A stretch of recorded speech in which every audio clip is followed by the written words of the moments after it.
하나님 말씀 함께 보시겠습니다. 찾으실 말씀은 열왕기상 하상 말씀이 될 텐데요, 열왕기상 9장 1절로부터 9절까지 말씀이 되겠습니다.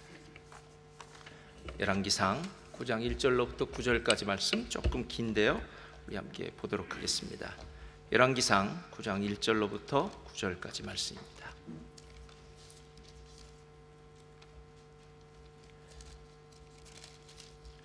우리 다 같이 한 목소리로 우리 하나님 말씀 봉독해 올리겠습니다. 시작. 솔로몬이 여호와 성전과 왕궁 건축하기를 마치며 자기가 이루기를 원하던 모든 것을 마친 때에 여호와께서 전에 기브온에서 나타나심 같이 다시 솔로몬에게 나타나사 여호와께서 그에게 이르시되 내 기도와 내가 내 앞에서 간구한 바를 내가 들었은즉 나는 내가 건축한 이 성전을 거룩하게 구별하여 내 이름을 영원히 그곳에 두며 내 눈길과 내 마음이 항상 거기에 있으리니 내가 만일 내 아버지 다윗이 행함같이 마음을 온전히 하고 바르게 하여 내 앞에서 행하며 내가 내게 명령한 대로 온갖 일에 순종하여 내 법도와 율례를 지키면 내가 내 아버지 다윗에게 말하기를 이스라엘의 왕위에 오를 사람이 내게서 끊어지지 아니하리라 한 대로 내 이스라엘의 왕위를 영원히 견고하게 하려니와 만일 너희와 너희의 자손이 아주 돌아서서 나를 따르지 아니하며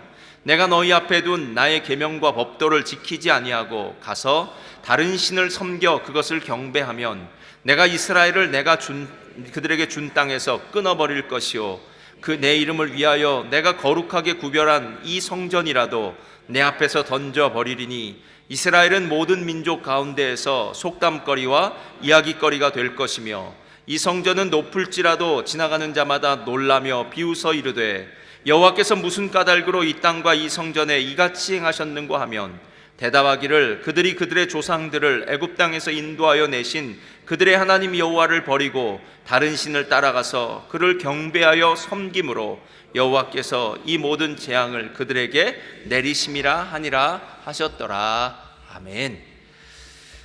오늘 말씀의 제목은요, 다 같이 읽겠습니다. 시작. 잔소리 보약. 오늘 말씀 기대되죠? 오늘 큰 은혜가 있는 말씀이 될 줄 믿습니다. 2019년도 마지막 예배에 주일 예배 하나님께서 저의 마음 가운데 이 말씀을 허락해 주셨는데요, 어쩌면 우리에게 이 말씀은 우리의 2019년을 정리하는 말씀이기도 하고요, 또 2020년을 시작하면서 다시 한번 표대를 새롭게 두고 믿음으로 살아가야 되는 우리들의 삶의 어떤 그런 좋은 지침이 아닐까 하는 생각이 들었습니다. 오늘 이 말씀으로 크게 은혜 받으시기를 예수님의 이름으로 부탁드립니다. 은사라는 말은 영적 선물이다라는 것입니다. 그래서 영적 선물은 누가 주시느냐면 성령이 공동체에 있는 각 사람에게 이 영적 은사를 주십니다. 이 선물을 안 받은 사람은 없습니다. 우리 모든 다 선물을 무언가는 받고 있어요. 그래서 뭐 지혜가 있든지 아니면 일을 잘하든지 아니면 말을 잘하든지 돕기를 잘하든지 물건을 잘 고치든지 하여튼 어떤 것이든 하나님이 우리들에게 허락하신 은사가 있습니다. 근데 이 은사, 선물을 이야기할 때마다 잊지 말아야 될 사실이 하나 있는데요, 그것은 무엇이냐면 선물은 나를 위해서일까요? 아니면 공동체를 위해서일까요? 공동체를 위해서요. 은사라고 얘기할 때는 하나님이 나의 유익을 위해서 그 은사가 사용되어지는 것이 아니라 공동체의 유익, 타인의 유익, 그리고 하나님의 나라의 유익을 위해서 내게 주신 이 은사와 선물이 사용되어질 때 그게 진짜 은사다라는 거예요. 그래서 어떤 선물을 받았는데 나 혼자만 잘 먹고 잘 사는 것, 이것은 선물의 의미를 잘 모르는 사람들이 생각하는 부분입니다. 그런 의미로 본다면 열왕기상 3장에 나와 있는 솔로몬의 이야기는 참 의미심장해요. 솔로몬이 1000번제를 드립니다. 가끔 사람들이, 우리 교회는 그런 거 안 하니까요, 1000번제를 좀 잘못 이해하시는 분들이 있어요. 1000번제를 1000번을 번제를 드렸다고 생각하는데 그게 아닙니다. 1000마리의 짐승으로 번제를 드려서 1000번제입니다. 그러니까 1000마리의 짐승을 잡으려면 얼마나 힘들었겠습니까? 적어도 당일날은 끝나지 않았을 것이고요, 며칠에 걸쳐서 수많은 양, 수많은 소가 제물로 바쳐지는, 그러니까 제사를 드리는 사람의 마음이 얼마나 하나님을 향해서 헌신된 마음이 있었으면 1000마리의 제물로, 한두 마리도 아니고요, 1000마리의 제물로 하나님께 제사를 드리는 그 일이 바로 1000번제인데, 그 1000번제를 솔로몬이 드리고 나니까 하나님께서 밤에 꿈에 나타나셨어요. 여러분, 꿈에 하나님 나타나시기를 바라십니까? 예. 우리 막 생각만 해도 막 저기 하죠. 열왕기사 3장 5절을 보니까 이렇게 얘기합니다. 기브온에서 밤에 여호와께서 솔로몬의 꿈에 나타나시니라. 하나님이 이르시되 내가 내게 무엇을 줄고 너는 구하라. 야, 우리 모두 다 이 얘기 듣고 싶어서 이 자리에 앉아 있는 건데, 그렇죠?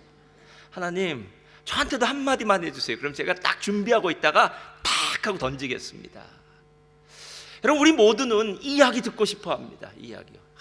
하나님 한 번만 해주시면 내가 요거 달라고 할 텐데, 요것만 있다면 내 인생 가운데 큰 기쁨과 행복이 있을 텐데. 그때 솔로몬은 무엇을 구합니까? 하나님께 지혜를 구해요.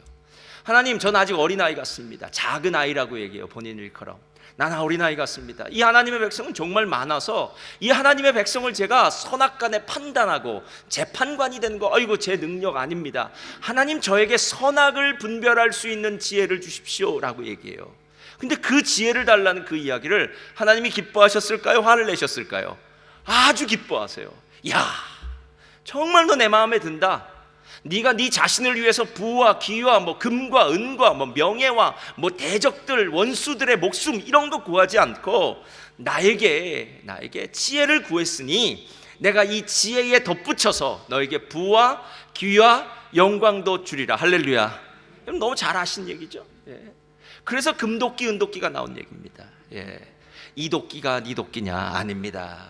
이 도끼가 네 도끼냐? 아닙니다. 제 도끼는 금도끼입니다. 죄송합니다. 제 도끼는 쇠도끼입니다. 그랬더니 쇠도끼뿐만 아니라 모두 주는 거예요. 그래, 너는 참 착하구나. 금도끼 은도끼 다 가져가라. 이렇게 얘기했다는 이야기, 마치 그와 비슷한 얘기죠. 그와 비슷한 얘기죠. 솔로몬이 구한 것은 지혜인데 하나님은 다 주셨어요. 솔로몬에게 너무 많은 걸 주셨어요. 너무 많은 걸. 근데 솔로몬이 받은 이 지혜가 얼마나 대단한가 하면 그 다음 4장부터는 솔로몬의 지혜에 대해서 얘기해요. 여러분 너무 잘 아신 얘기 있습니다. 두 창기가 어느 날 비슷한 시기에 아이를 낳습니다. 그런데 한 여자의 아이가 죽습니다. 한 여자의 아이는 살아있어요. 그랬더니 이 자기 아이가 죽은 여자가 가서 바꿔치기를 합니다. 요즘 같으면 DNA 검사만 하면 딱 나오니까 그럴 수 없겠지만 옛날에 그런 게 어디 있겠습니까? 야, 이걸 어떻게 푸냐는 거예요. 아기가, 죄송합니다, 엄마 아빠 닮은 것 같지만 다 그냥 아기예요. 아직 좀 자라봐야지 진짜 엄마 아빠를 닮았지, 이제 피덩이 같은 아기가 어디 그렇게 엄마 아빠를 많이 닮았겠습니까? 그러니까 누가의 악인지도 잘 구별이 안 가요. 그때 솔로몬이 칼을 가지고 오라고 해서 반으로 잘라서 나눠 가져라 그랬더니 진짜 엄마는 안 됩니다. 가짜 엄마는 그렇게 합시다.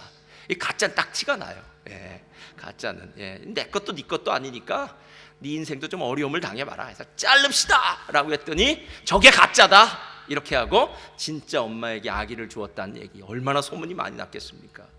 그런데 성경을 보면요, 그 정도로 솔로몬의 지혜가 대단하다고 얘기하지 않고 더 나아간데 뭐라고 얘기하냐면 솔로몬의 지혜는 동방의 사람들과 애굽 사람들보다 더 낫다라고 얘기해요. 그럼 동방의 사람이라는 건 당시 메소포타미아 사람입니다. 그러니까 우리가 얘기하는 유프라테스 티그리스 강의 그 문명이 일어났던 시대의 사람들, 수메르 사람들이 처음으로 글자를 만들었다고 하는데요, 그 똑똑한 사람들이 바로 동방 사람들이고요, 나일강의 문명을 이루던 그 유명한 피라미드를 만든 사람들이 바로 애굽 사람입니다. 그런데 오늘 솔로몬이 이 메소포타미 유프라테스 강에 있었던 그 문명의 발상지 사람들보다 애굽에 있었던 나일강의 문명의 그 사람들보다 훨씬 더 지혜롭다라는 겁니다. 그러니까 그의 지혜가 얼마나 대단한지를 여러분 생각을 할 수 있겠죠. 그런데 그 지혜를 또 구체적으로도 얘기해요. 솔로몬이 지은 잠언이 3000가지요 그가 지은 노래는 1005편이다 라고 얘기해요. 근데 왜 저는 이 이야기를 들으면서요 이런 생각이 갑자기 들더라고요. 요즘에는 이 작사와 작곡하는 사람들이 음원 수익을 받는다 그러더라고요. 그래서 노래방에서 노래만 하면은 노래 곡수에 따라 부른 거에 따라서 음원이 들어가서 히트곡을 친 사람들은 큰 돈을 번다고 하더라고요. 솔로몬은 지금 태어났어야 돼요. 그래야 음원 수익으로 큰 부자가 됐을 터인데, 아니면 솔로몬의 지혜로 큰 기업들이나 나라도 요즘은 컨설팅을 받더라고요. 나라나 기업을 컨설팅한다면 얼마나 많은 돈을 벌겠습니까? 정말 떵떵거리며 살 수 있을 정도로, 그 지혜를 가지고 살 수 있을 정도로 유명한 사람입니다. 입니다.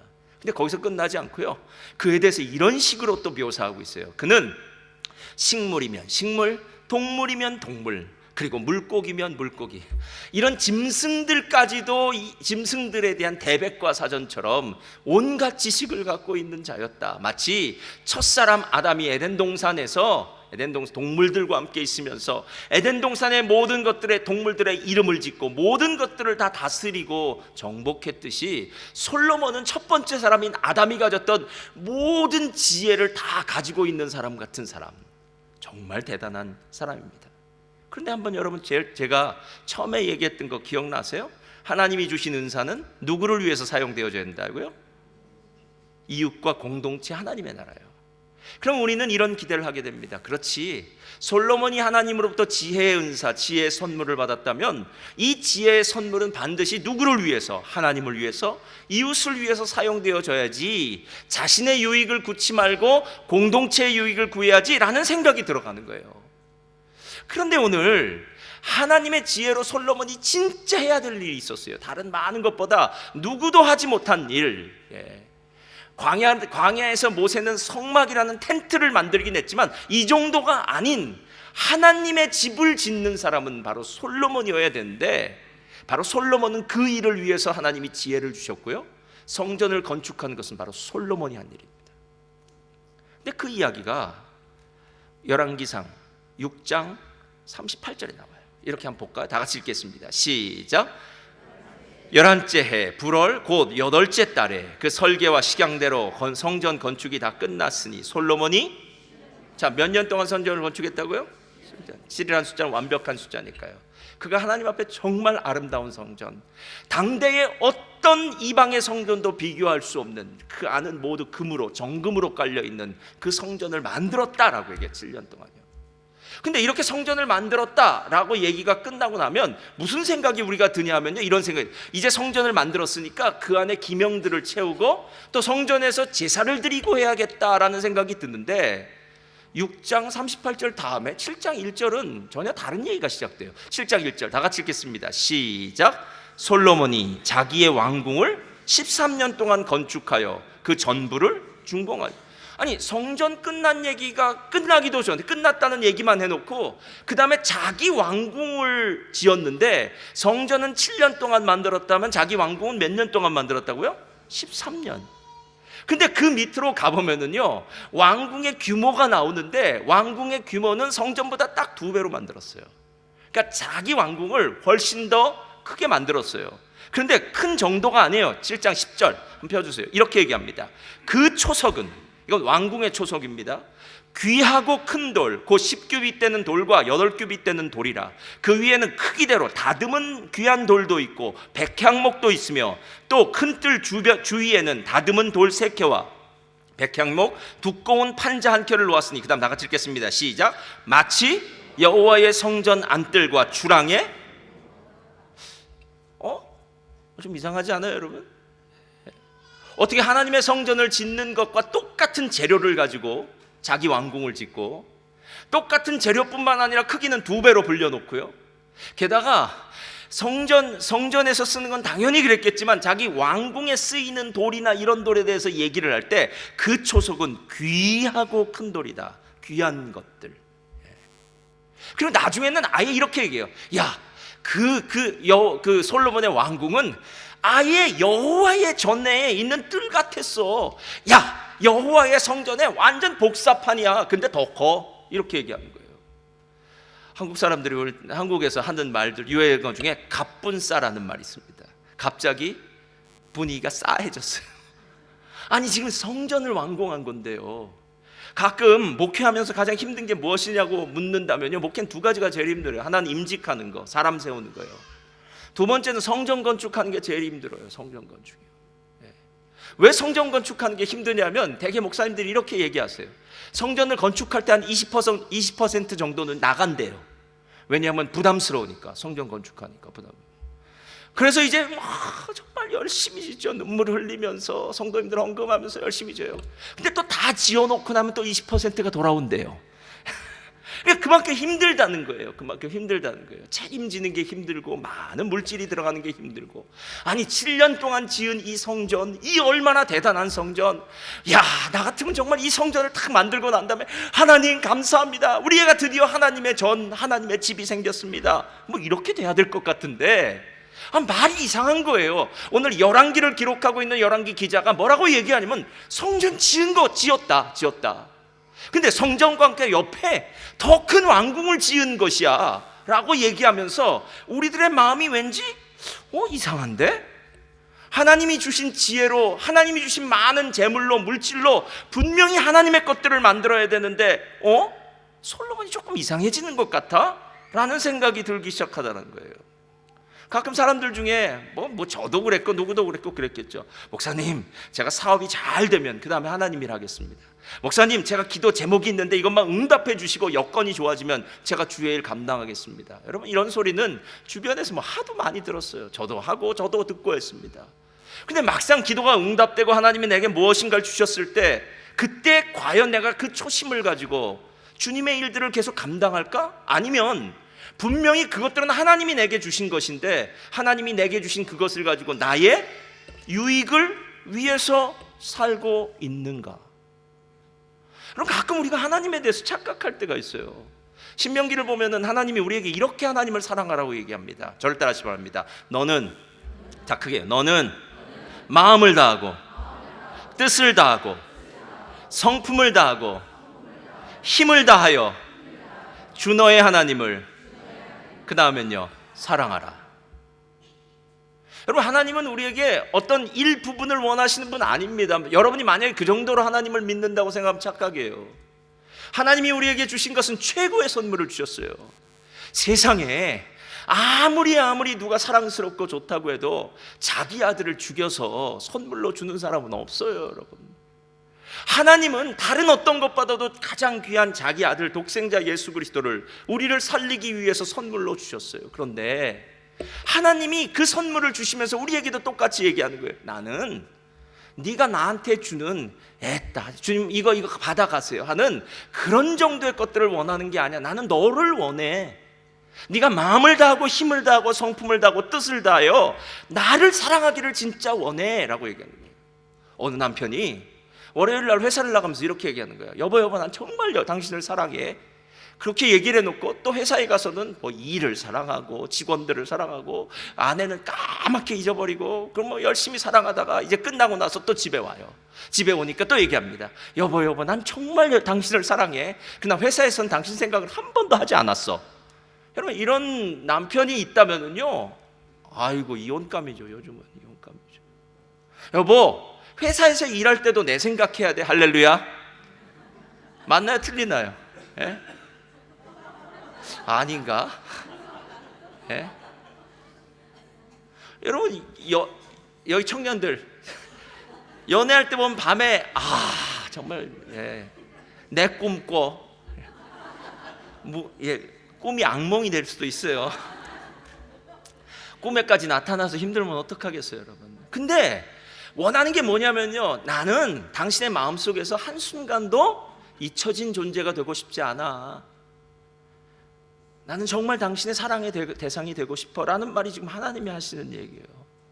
근데 솔로몬을 보면서 우리가 생각하는 솔로몬이 처음에는 하나님을 100% 사랑했는지 몰라요. 성전을 완공할 때도, 처음에 시작할 때도 그랬는지 몰라요. 근데 성전을 지어가면서 살만하니까, 뭔가 다 잘 되어 가니까, 재물이 확 늘어나기 시작하니까, 명성이 막 높아지기 시작하니까 생각이 바뀌어지기 시작하더라는 거예요. 분명히 성전도 지어요. 그러나 성전과 함께 내 왕궁을 지어요. 왕궁을 짓는다는 게 잘못됐다는 얘기가 아니에요. 왕궁 짓는 게 성전보다 더 크고 웅장하게, 그리고 성전처럼 짓고 있는 솔로몬의 마음이 지금 반으로 갈라져 있다는 거예요. 여러분, 오늘 이 구절을 보면서 저 이런 생각을 들었어요. 그렇지, 참 사람들의 마음이 이렇게 다 등 따시고 배부르면 다 갈라질 수 있겠구나 하는 생각이에요. 많은 사람들은 하나님이 솔로몬에게 한 번 나타난 줄 아세요, 꿈에. 그렇지 않습니다, 여러분. 오늘 9장 1절부터 나온 이야기는 두 번째 나타난 이야기예요. 첫 번째 나타나신 것은 하나님이 기브온 산당에서 1000번제를 드리고 난 다음에 나타났다면, 오늘은 성전을 완공하고 난 다음에 나타나신 하나님이에요. 왜냐하면 솔로몬이 기도를 했거든요.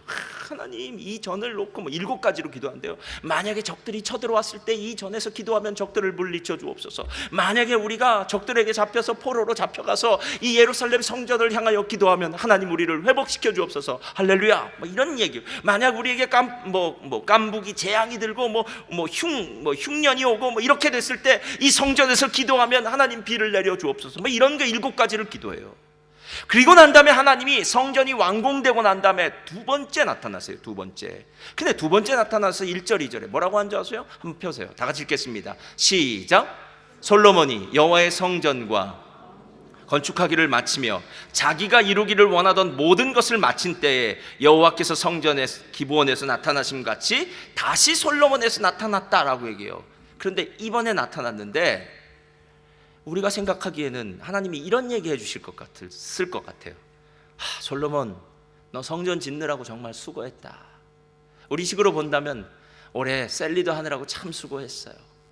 올해 주님 앞에 또 열심히 예배드리고 중보기도 하고 또 열심히 봉사하고 헌신하느라고 수고했습니다.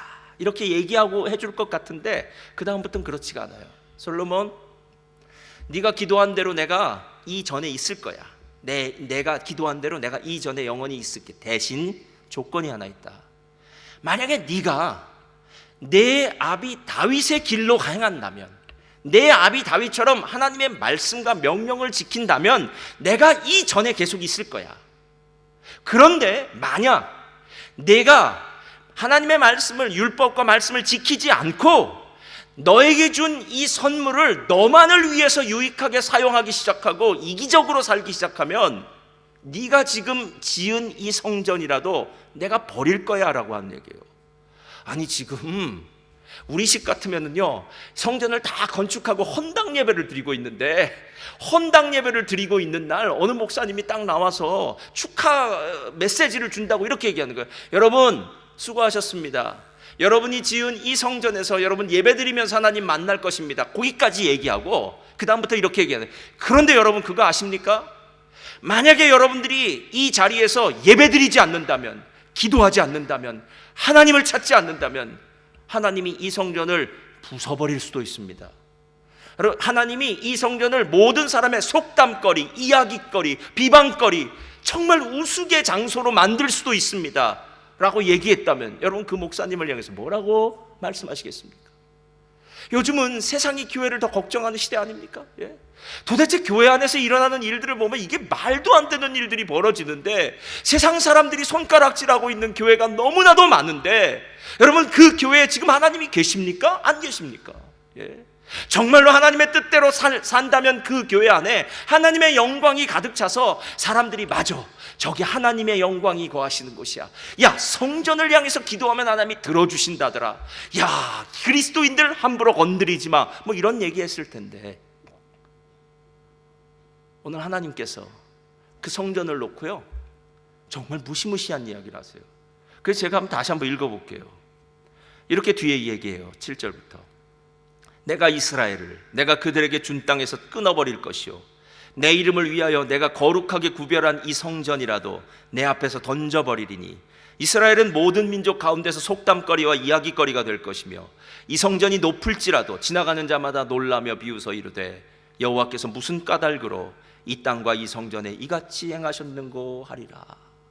너희가 우상을 숭배하고 내 말씀을 지키지 않고 떠나버리면. 여러분 하나님 두 번째 왜 나타나셨는 줄 아십니까? 이건 한 가지예요. 첫 번째 나타나셔도 하나님은 돼요. 첫 번째면 충분합니다. 내가 너에게 은혜의 선물을 주겠다. 이것으로 하나님의 일 감당해라. 그럼 열심히 감당하면 되잖아요. 좀.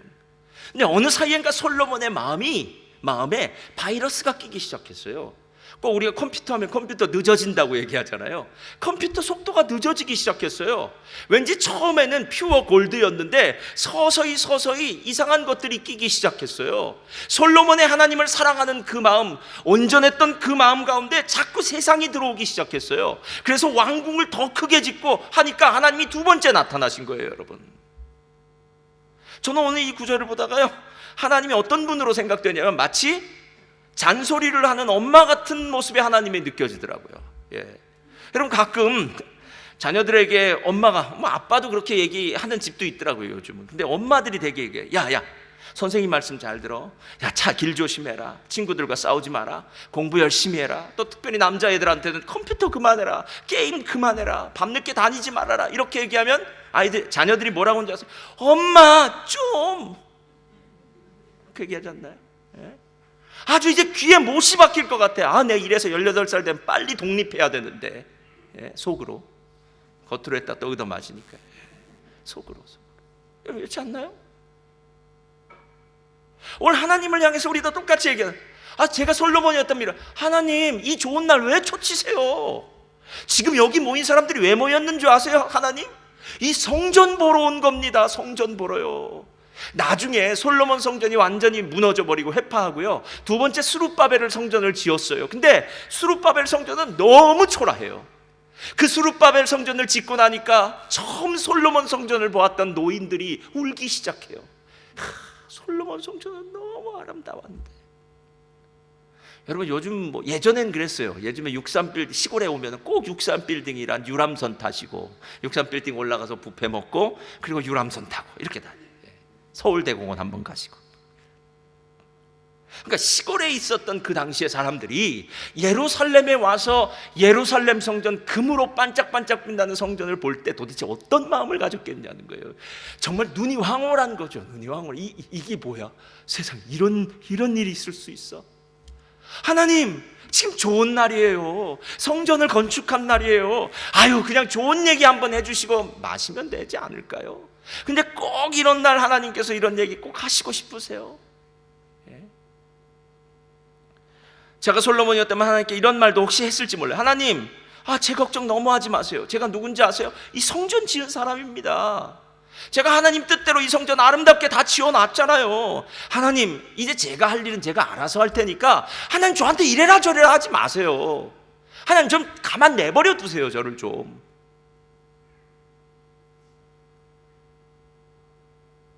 성도님들 중에는 자존심이 좀 세신 분들이 있어요. 이런 말을 하고 이런 생각을 하실 거예요. 야, 나도 신앙생활 할 만큼 했어. 나도 이제 교회 짬밥을 꽤 먹었다. 어느 분이 이런 말 저번에 와서, 제가 멜번에서 처음 들은 얘기예요. 목사님, 제 교력이 30년입니다. 교력이 뭐냐 했더니 교회 다닌 날 들었는 거예요. 교력도 있더라고요. 야, 교력, 내가 교력도 있구나. 교력. 여러분, 교력은 몇 년이십니까? 교회 다닌 날 수요. 교력. 좋은 말이에요. 이 말 무슨 말이에요? 목사님, 그렇게 기본적인 거, 기초적인 거 얘기하지 마시라는 거예요. 우리 다 알지 않습니까? 굳이 또 그렇게 잔소리를 또 하냐, 그런 잔소리. 다 압니다, 목사님. 다 알아요. 다 알아요. 여러분, 이런 신자들이 진짜 교회 안에 많다는 거 아십니까? 진짜요. 여러분뿐만 아니라 저도 그래요. 하나님 어떤 때 말씀, 좀 그만 좀 하세요. 그만 좀 하세요. 저 같은 경우는 제가 설교 끝나면 또 제 차가 여러 마디 좀 할 때 어느 날은 그만 please 그만.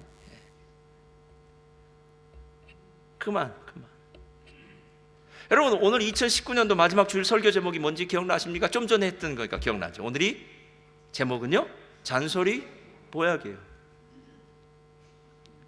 여러분, 잔소리가 나를 힘들게 하려고 주는 말이 아니라는 거 아시죠? 왜냐하면 결론부터 말씀드리겠습니다.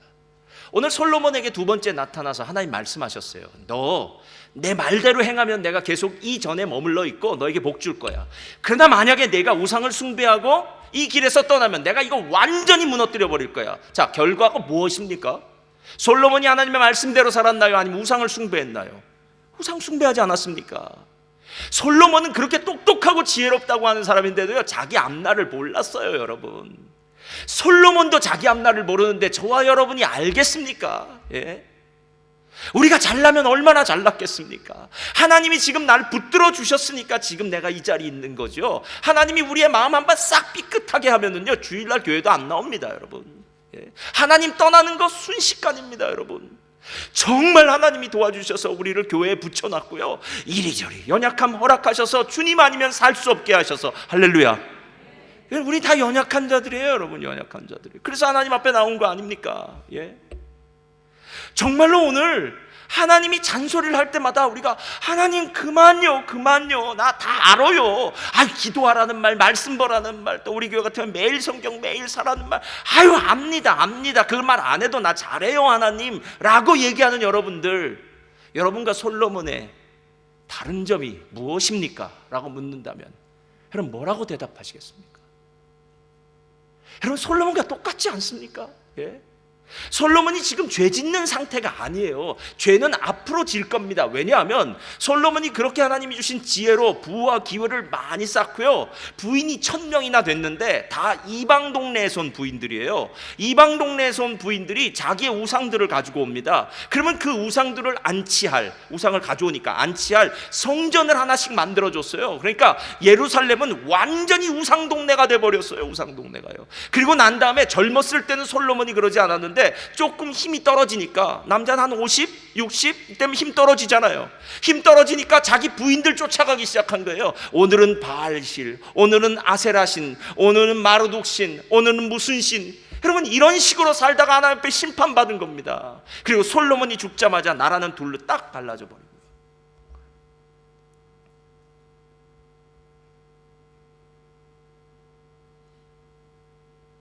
왜 잔소리를 할 수밖에 없을까요? 하나님이. 제가 이유를 알겠어요. 우리가 그토록 안 변하기 때문에 그래요. 자, 우리들의 마음이 진짜 소심줄보다도 강해요. 소심줄. 사람 안 변해요. 제가 내린 결론이에요. 사람 안 변해요. 변한 것처럼 보일 뿐이에요. 겉만 치장하는 거예요. 속은 하나도 안 변했어요.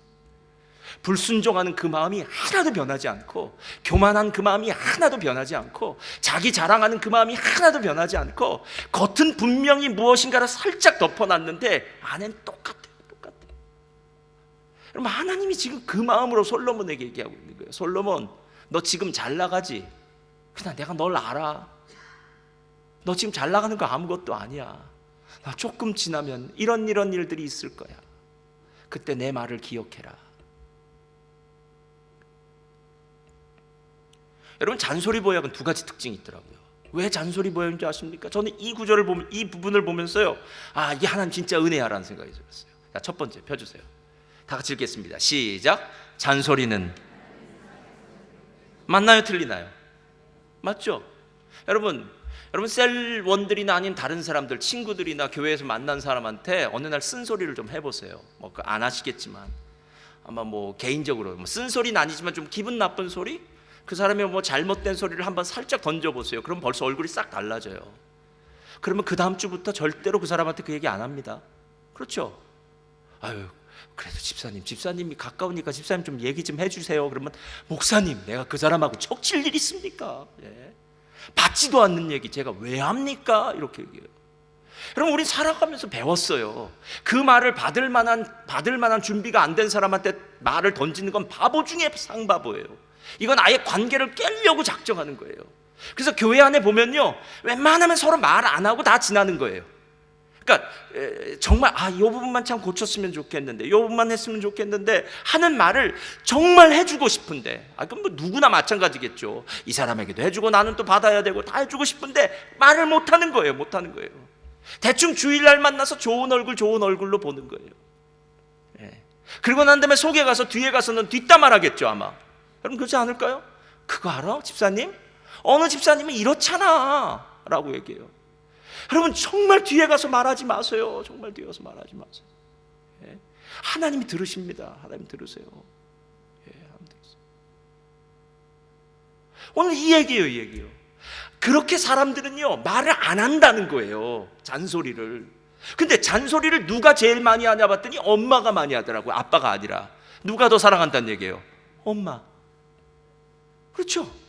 아빠는요, 그놈의 자식 잘 되든지 말 되든지 잘 되겠지 이렇게 얘기하는 속정은 있다 그러겠지만, 그냥 엄마는 안 그래요. 또 잔소리는 일찍 들어와야 돼, 10시까지 들어와야 돼, 밤에 있으면 꼭 카톡해, 별소리. 엄마 그러면 그래도 꼭 해야 돼, 널 위해 기도한다, 이런 소리까지 하고. 그러니까 엄마 미치겠는 거죠. 집에 나가는데. 근데 신기해요. 또 놀다 보면 엄마 말이 떠올라요. 그래서 카톡 하나 보내고. 여러분, 잔소리는 사랑에서 비롯된 거예요. 그래서 잔소리를 들을 때마다 아이고 주님 감사합니다. 날 사랑하시는군요. 날 사랑하시는군요. 하나님이 날 버리시지 않았군요. 그래서 또 나타나셨군요. 이거예요. 하나님이 왜 나타나시겠습니까? 하나님이 뭐가 그리 솔로몬이 대단해서 솔로몬에게 또 나타나서 안 좋은 얘기 또 하시겠습니까? 그렇지 않아요, 여러분. 하나님도 자존심이 있지요. 하나님도 뭐 어디 세상에 한두 명 사람 데리고 노는 분입니까? 천군 천사가 있는 분인데요. 그럼에도 불구하고 솔로몬에게 또 나타나서 또 똑같은 이야기를 하는 이유는 솔로몬아, 내가 너를 사랑해. 아니야, 그거 아니야, 그거 아니야, 그거 아니야. 그럼 신앙 그거 아니에요, 그거 아니에요. 예. 제가 매일 성경 여러분 매일 성경 잊어버리기도 하고 만사시기도 하고 별 다 있어요. 각자 하시는 일이에요. 그러나 제가 여러분에게 분명히 말씀드려요. 제가 목회자로서 인생을 살다 보니까 많은 성도님들을 봐 보니까 신앙은 하나님과 나와의 개인적인 만남이더라고요. 맞나요, 틀리나요? 그렇죠. 그럼 제가 물어볼게요. 어떻게 개인적으로 만납니까, 여러분? 그때 이렇게, 목사님 저는 매일 아침마다 일어나서 기도하고 말씀 봅니다. 아멘. 그게 훈련된 사람은 아멘이에요. 근데 이상하대요. 저는 목사이지만 훈련이 잘 안 되더라고요. 왜냐하면 아침에 일어나서 말씀을 읽고 기도하는 이거는 사단이 제일 싫어하는 거예요. 그러니까 이 말씀을 읽고 기도하는 자리 가기 전에 먼저 영적 전쟁을 한번 치르고 가야 되는 거예요. 여러분 그거 모르셨죠? 그래서 힘든 거예요. 그 일이 그렇게 쉬운 일 아닙니다, 여러분. 예. 그래서 영적 전쟁을 한번 팍 치르고 나서 그래 승리했다라고 할 때 그 자리로 가는 거예요. 그렇게 오랜 동안 그 아침 묵상하는 것이 적응이 되면요, 나중엔 사단이 아예 포기를 해요. 야, 쟤는 건드리지 말아라 하고 이렇게 얘기가 되는 거예요. 그때까지는 훈련이 돼야 되는 거예요. 그때까지. 근데 제가 우리 성도님들 보면요, 안 돼요. 목사님 요즘 제가 정신이 없어서 바빠서. 뭐가 그리 바쁘십니까, 여러분? 하나님의 말씀을 대할 시간이 없을 만큼, 하나님께 기도도 할 수 없을 만큼 바쁨이 도대체 무슨 의미입니까, 여러분? 우린 이렇게 얘기하잖아요. 제가 열심히 일해서 얻은 것이 아니라 하나님의 은혜로 얻었다고 얘기하잖아요. 여러분 진짜 일해서 얻은 그 재물이 여러분이 열심히 일해서 얻은 재물입니까? 하나님의 은혜로 얻은 겁니까? 뭐라고 대답하시겠어요, 여러분? 하나님이 언제 천천의 수양 만만의 재물의 기름 원하신다고 하셨습니까? 하나님 그거 원하지 않으셨어요. 하나님 이렇게 말씀하세요. 나는 내가 내 목소리 청종하는 거, 하나님과 따로 시간 갖는 거, 일에는 많은 시간을 투자하지만 하나님과 함께 있는 시간은 너무나도 빈약해서 하나님의 말씀을 들을 준비도 자세도, 말씀을 들을 시간도, 하나님께 내 문제를 아뢰고 내 이야기를 할 시간도 없는 삶은, 이건 예수 믿는 자의 삶이 아니에요, 여러분. 예수 믿는 자의 아니에요. 그래서 잔소리를 하는 겁니다. 그래서 잔소리를 하는 거예요. 하나님이 이거 아니야. 목사님, 하나님 제가 조금 지금 바쁜데 메뚜기도 한철이라 바쁜 이 철에 돈 좀 벌고 난 다음에 그 다음에 주님을 위해서 많이 섬기겠습니다. 그러면 하나님 뭐라고 하신 줄 아세요? 저를 따라서 말합니다. 너는 메뚜기가 아니다.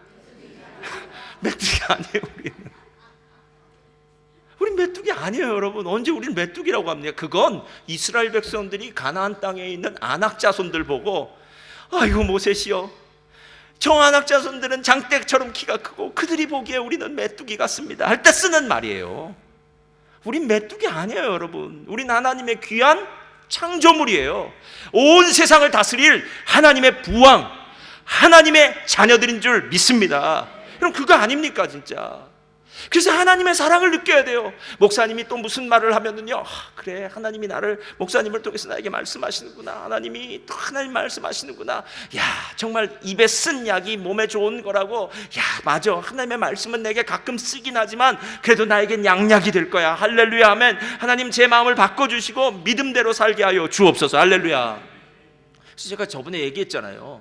말씀을 들을 때 여러분이 이 둘 중에 자세 중에 하나를 선택한다고요. 언제나 하나는 뭐냐면요, 좀 힘든 말을 들을 때 이건 하나님의 말씀이야 라고 듣는 사람이 있어요.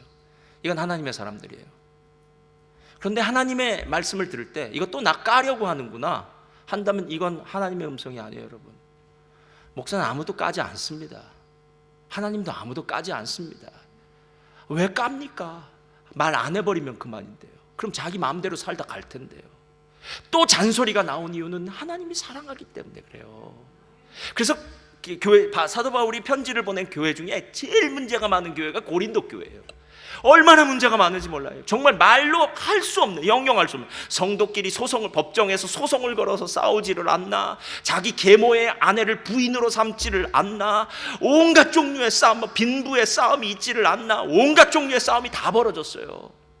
나중에는 바울을 향해서도 싸움을 해요. 그래서 총 사도 바울이 고린도에 보낸 편지는 5개래요. 5개. 그 중에 2개만 남은 거예요. 5개래요. 5개. 어느 날은 사도 바울은 뭐라고 씹기도 하고, 사도 바울은 나쁜 사람이야, 사도 바울은 가짜야, 뭐 이런 얘기를 하기도 하고요. 뭐 온갖 문제란 문제는 고린도 교회에 다 들어가 있어요. 그래서 누가 그러더라고요. 만약 고린도 전후서가 없었다면 현대 목회자들은 얼마나 목회가 힘들었을까? 고린도 전후서 때문에 우리가 좋았다는 거예요. 근데 여러분 그거 아세요? 그렇게 교회를 향해서 많은 이야기를 했던 사도 바울이 고린도후서 13장 11절에 이렇게 얘기해요. 13장 다 같이 읽겠습니다. 시작. 마지막으로 말하노니 기뻐하라. 온전하게 되며 위로를 받으며 마음을 같이하며 평안할지어다. 또 사랑과 평강의 하나님이 너희와 함께 계시리라. 거룩하게 입맞춤으로 서로 문안하라. 모든 성도가 너에게 문안하느라. 자, 13절 시작. 주 예수 그리스도의 은혜와 하나님의 사랑과 성령의 교통하심이 너희 무리와 함께 있을지어다. 이 말은 목사님들이 축도로 쓰는 말이에요. 그러니까 고린도 후서에 이 축도가 나온 말이에요. 다른 책에 나온 말이 아니라요. 고린도 교회처럼 문제가 많은 교회를 향해서 이 소리 저 소리 많은 이야기를 하고 난 다음에 마지막에 사도 바울은 그 이야기를 마치면서 예수 그리스도, 우리 아버지 하나님, 성령 하나님, 이 삼위일체 하나님의 사랑과 은혜와 교통하심이 난 너희들에게 있을 거라고 확신해. 너희들에게 있기를 바란다. 할렐루야. 이 얘기를 하는 거예요. 그러면 잔소리는 하나님의 사랑의 표현입니다. 그래서 누군가 나에게 잔소리하면 그때마다 우리는 잔소리 보약이다. 한 첩 먹고, 2첩 먹고, 한 재 먹고, 2재 먹고. 요즘 한약도 비싼데. 예. 당장 뭐 어디 티나진 않지만 한약은 다 이 먹고 나면 기운이 난다 그러더라고요. 건강해질 줄 믿습니다. 예. 2번째가 있어요. 잔소리는요. 자, 잔소리는 지속적이어야 돼요. 그래야 잔소리. 한두 번 하고 맞추면 잔소리가 아니에요. 잔소리는 매일 반복돼요. 야, 참 녹음 테이프 다시 틀어놓는 것처럼 반복되고 반복되고, 이제는 나도 외우겠다 할 정도로 반복되는 말이 잔소리예요. 이유가 무엇인지 아십니까? 항생제 먹을 때마다 그렇게 얘기하더라고요. 항생제는 일주일치를 지어주면서 이렇게 말합니다. 이 항생제 중간에 끊지 마세요. 병이 낫다고 해도 항생제는 계속 지속시켜야 됩니다. 항생제에 대한 내성이 생기기 때문에 그렇다고 그러더라고요. 그리고 병을 완전하게 치유하기 위해서 항생제를 다 먹으라는 거예요. 그럼 왜 지속적인 건 줄 아십니까? 왜 반복되어지는 것인 줄 아십니까? 왜 힘들고 어려워도 또 말씀 봅시다, 또 매일 성경합시다, 또 기도합시다, 예배합시다를 또 해야 되는 줄 아십니까? 이 방법밖에 없기 때문에 그래요. 이 방법밖에. 실은 전 지난주 금요일 날 우리 박성 목사님 우리 찬양 집회하면서 했는데 너무 행복했어요. 너무 행복했어요. 시편 145편 가지고 우리 하는데, 야, 참 정말 제주꾼이에요, 제주꾼. 근데 여러분 그거 아세요? 그날 금요일 날 뭐 안 나오신 분도 있고 나오신 분들도 있고 모든 성도님들 거예요. 모든 성도님들 중에 한 분도 그날 설교를 그런 식으로 할 거라고 안 사람은 저밖에 없어요. 왜냐하면 목사님 저한테 먼저 허락을 받았으니까. 그렇죠? 여러분들이 이렇게 생각했을 거예요. 에이, 오늘도 금요기도 똑같은 걸 거야. 그냥 찬양하고 그 다음에 말씀 듣고 기도하고. 근데 아니에요, 여러분. 그날은 서프라이즈였어요. 그리고 찬양을 드리는데 은혜가 생기기 시작하는 거예요. 어느 분이 저한테 그러더라고요. 목사님, 제가 그날 찬양을 드리기 시작했는데 찬양이 살아나더라는 거예요, 영혼이. 그리고 오랜만에 찬양을 크게 부를 수 있었다는 거예요. 그리고 그 다음 날은 집에 가서 그 어저께 불렀던, 금요일 날 불렀던 찬양을 다운로드 받아서 계속 들었다는 거예요, 찬양을. 여러분, 우리가 시편 지금 144, 145, 146, 147 오늘까지 한 시편은 할렐루야 시편이에요. 처음도 할렐루야로 시작하고 끝도 할렐루야로 끝나요. 근데 중간엔 모두 하나님을 찬양하라요. 하늘에 있는 것들아 하나님을 찬양하라. 땅과 바다에 있는 것들아 하나님을 찬양하라. 이 땅에 있는 모든 하나님의 백성들아 하나님을 찬양하라. 할렐루야. 그 얘기하고 있는 거잖아요. 그런데 우리는 하나님을 찬양하라는 구절은 읽으면서 실제로 삶 가운데 하나님을 찬양하는 사람들은 많지 않다는 거예요. 그래서 하나님은 끊임없이 똑같은 이야기를 오늘 말씀으로 또 가르쳐 주시고 또 가르쳐 주시고 또 가르쳐 주시고, 언제까지요? 할 때까지. 2019년도 마지막 주일입니다. 여러분, 다시금 하나님의 말씀을 듣고 또 하나님의 말씀 앞에 서겠다는 결단을 하셔야 됩니다. 하나님이 심심해서 2번 나타난 것은 아니지 않습니까? 솔로몬이 지금 곁길로 가는 것 같으니까 나타난 거 아닙니까, 여러분? 우리도 마찬가지입니다. 제가 보니까 세상에 등 따시고 배부르고 살만하고 문제 없는데 교회 와서 눈물 흘리며 기도한 사람 없더라고요. 근데 그건 겉모습이고요. 라오디게아 교회를 보면은 내가 가난하고 헐벗고 눈멀고, 실제 영적인 우리의 상태를 보면은 얼마나 우리가 지금 비참한 상태인지 몰라요.